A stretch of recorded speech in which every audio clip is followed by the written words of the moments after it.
What you see here is $10,000 on the table.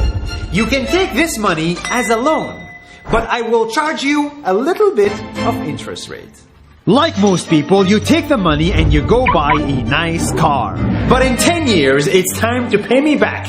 And because of interest rates, now you owe me $20,000 and not 10. You will say, I don't have money to give you. And if you don't, I take your car and a piece of your house.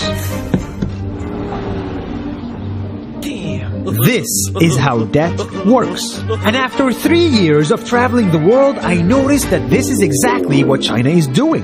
For example, take the small island nation of Sri Lanka. This developing country needs money and China has a lot of it. So Sri Lanka took billions of dollars in Chinese loans. It was easy money just there to be taken.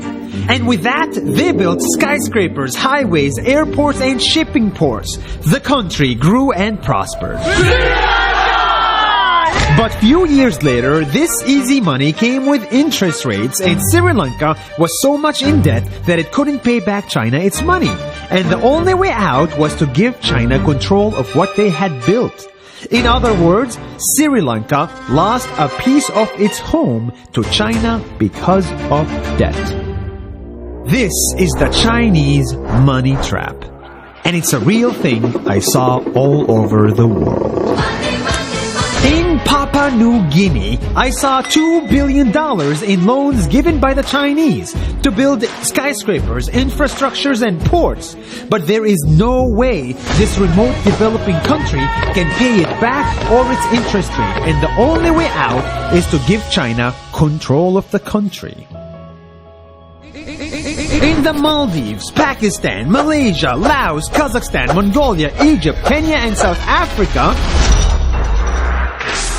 the same thing is happening, and many countries are struggling to pay back Chinese loans. If you look closely, all these infrastructure projects like highways, ports, and bridges connect to China through the sea or through the land to form something far bigger, far more powerful than just a bridge.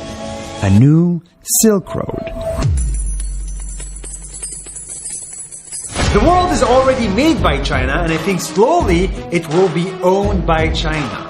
Don't get me wrong, building bridges, ports, highways, and airports is a great thing for the people and the country, but they come at a very high cost. And when these countries can't pay back the loans, these countries will lose their homes. One thing my parents had taught me is that there's no such thing as a free lunch or a free ride. So if we're not careful with our money or other people's money, then we better start learning Chinese. 下周见。